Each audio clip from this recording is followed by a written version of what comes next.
निष्कासित महानगर मंत्री अखिल भारतीय विद्यार्थी परिषद सहारनपुर। आज आपने पुतला किस लिए फूंका? गत दिनों छत्तीसगढ़ में भारतीय सेना पर नक्सलवादी द्वारा किए गए कायराना हमले के विरोध में आज विद्यार्थी परिषद के कार्यकर्ताओं द्वारा देवीजन डिग्री कॉलेज के चौराहे पर यह पुतला फूंका गया है नक्सलवाद का। इसके माध्यम से हम यह संदेश समाज को देना चाहते हैं कि विद्यार्थी परिषद नक्सलवाद जैसी गंदी विचारधारा का, बहुत ही पिछड़ी विचारधारा का बहुत पूरी तरह से विरोध करता है और ये आग्रह करता है हमारे देश के प्रधानमंत्री जी से भी, गृह मंत्री जी से भी कि इस नक्सलवाद के खिलाफ कुछ ठोस कदम उठाने का सरकार कार्य करे और भारतीय सेना को मजबूत करने का कार्य करे। और हम यह भी समाज को संदेश देना चाहेंगे कि इस नक्सलवाद जैसी कुरीति से, कुप्रथा से, कुसोच से सब युवा जो है दूर रहे और इस विचारधारा से दूरी रहे।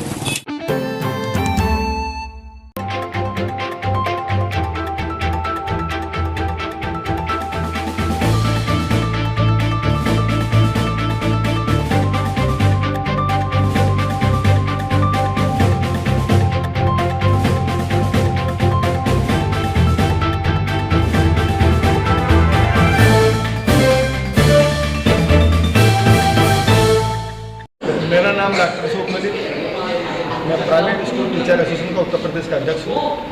आज यहाँ प्रतापनगर में Mukul academy Sophia high school में जो कार्यक्रम चल रहा है, इसमें आज सम्मान समारोह रखा गया है। हम लोगों ने जो आंदोलन किए हैं, जो लड़ाई लड़ी है, जो संघर्ष किया है निजी स्कूलों के, उससे अभिभूत होकर यहाँ के जो स्टाफ और इस क्षेत्र के स्कूल संचालकों ने जो सम्मान किया, मैं इनका बहुत बहुत आभारी हूँ इस बात के लिए। लेकिन मेरा यही मंजिल यहाँ तक नहीं है, इस मंजिल को हम आगे तक बढ़ाते हुए 10 तारीख में हम लोग प्रदर्शन कर रहे हैं, धरना दे रहे हैं स्कूल खोलने के लिए।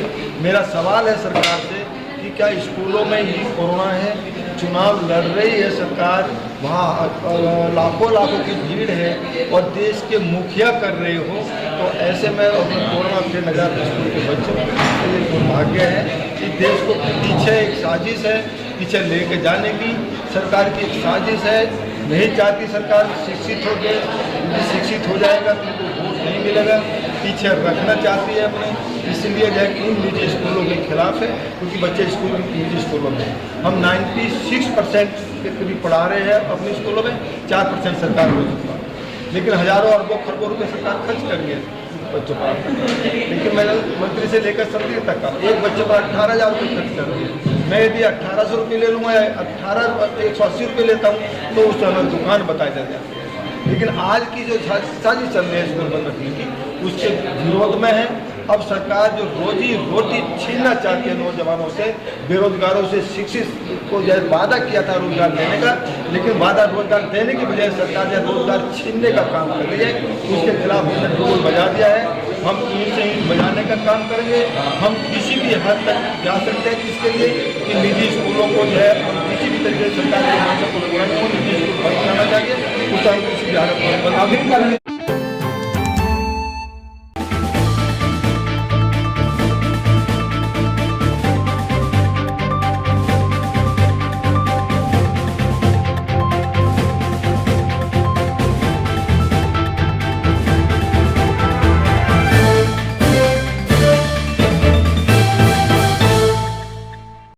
सहारनपुर तो यहाँ शादी में जो सरदार भगत सिंह जी हैं उनके परिवार में यहाँ पे शादी है थी बच्चों की, तो उसमें शादी में शामिल हुए। और अब यहाँ से हिमाचल जा रहे, पोटा साहब में किसान यूनियन की संगठन की बड़ी एक पंचायत वहाँ पे है। आंदोलन आखिरकार कुछ निष्कर्ष क्यों नहीं निकल पा रहा है? ये तो सरकार निकाल लेगी भाई निष्कर्ष, तो हमारा काम तो आंदोलन करने का है, फैसला सरकार को लेना उस पर, हमारी बात मानने की आंदोलन करवाएगी। तो गांव की सरकार चल रहा है कि अब जब पंचायत चुनाव हो रहे हैं उसमें क्या रणनीति है किसान? हमारी कोई रणनीति नहीं, हमारा तो ये है कि जो चुनाव लड़ रहे वो इंडिविजुअल चुनाव होता है ये, और जो जैसा काम करता है जनता उसी हिसाब से वोट देती है उसको, क्योंकि 30-40 गाँव का चुनाव होता है ये। और जो आपके ऊपर हमला हुआ है, हमला तो बीजेपी ने करवाया, हो उन्हीं के ही लोग थे, लेकिन हमने फिर भी उनको कहा कि भाई न बालकों को कुछ मत कहो, वे थाने में हैं, तो हमने तो कह दिया था भाई इनको छोड़ दो, हमको कोई केस नहीं करवानी। आपके हिसाब से कितना समय और लग सकता है? उम्मीद ये है कि नवंबर-दिसंबर तक आंदोलन चले। और जो सरकार कह रही है कि बार बार कि कोरोना के वजह से लॉकडाउन भी लग सकते हैं, वहाँ से नहीं, लॉकडाउन लग जाए तो जब लॉकडाउन लग जाएगा सड़क तो और फ्री होगी। हम भी अपना घर बना के सड़क पर रह रहे, जैसे पूरा देश रहेगा ऐसे ही हम रह लेंगे। वो तो मकान है ना हमारा, तो मकान बना दिया उसमें, तो अपने लॉकडाउन का उससे क्या फर्क पड़ रहा? क्या वहाँ से धरना खत्म होने से लॉकडाउन खत्म हो जाएगा? वही है। तो गर्मी में किसानों के लिए वहाँ गर्मी में थोड़ा सा ऊंचे मकान बना लिए बांस के, उसके सेट डाल लिए उसमें। धरना खत्म नहीं होगा, ये कर लो कुछ ही। इनको कानून वापसी लेने पड़ेंगे, एमएसपी पे कानून बनाना पड़ेगा।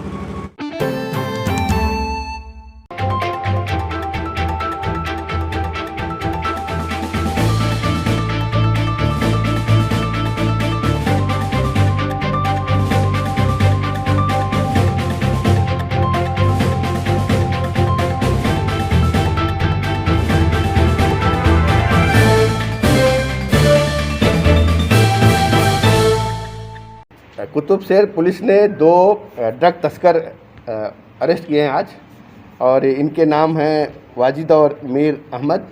इनके पास से कुल 300 ग्राम तस्करी का स्मैक मिला है। जो इनका सप्लायर था वो इनको सप्लाई करने आया था। सप्लाई के दौरान ही इनको गिरफ्तार किया गया है। सप्लायर वहाँ पे नहीं मिल पाया है, उसकी तलाश की जा रही है। और ये जो बरामद हुआ इनसे स्मैक करीब 300 ग्राम है, जिसकी अगर अंतर्राष्ट्रीय कीमत का आकलन करेंगे तो 30 लाख रुपए की ये स्मैक बरामद हुई है। इनके तार और कहाँ से जुड़े हैं सब इस पर हम इनसे गहराई से पूछताछ करके पूरी एक चेन बना के उस पर हम कार्रवाई आगे कर रहे हैं। सर बड़ी खेप पकड़ी गई है सहारनपुर में, कहाँ ये लोग सप्लाई करते थे, क्या कुछ सामने आया? इनका अभी कहना है कि इधर एक तो बेहट में और इधर कुतुब शहर क्षेत्र में इनकी सप्लाई थी। ये वहाँ से थोक तो इनका बरेली से आना बताए हैं। जो सप्लायर है इनका बरेली का रहने वाला है, वो इनको ला के देता था।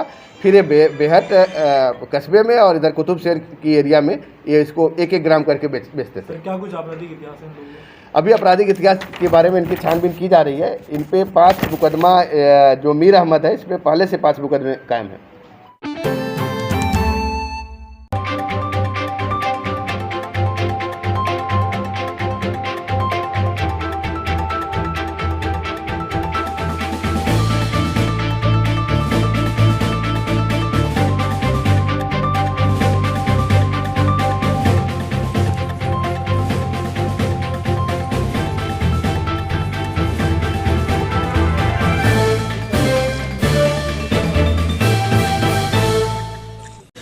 पवन सिंह राठौर, प्रदेश अध्यक्ष मान्यता प्राप्त विद्यालय महासंघ।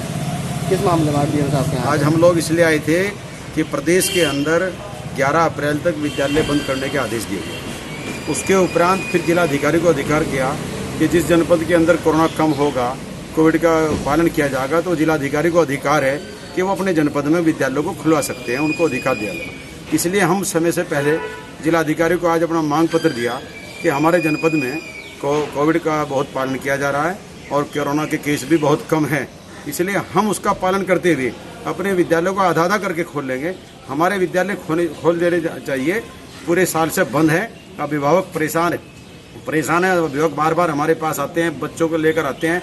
यदि हम खोलेंगे तो कानूनी कार्रवाई करते हैं ये लोग। इसलिए हमने कहा कि हम कोविड का पालन करते हुए आपका साथ देंगे और हमारे विद्यालय खोले जाएंगे। तो क्या आश्वासन दिया आपको? जिलाधिकारी महोदय ने कहा कि हम आपके साथ हैं और आपकी मदद करेंगे।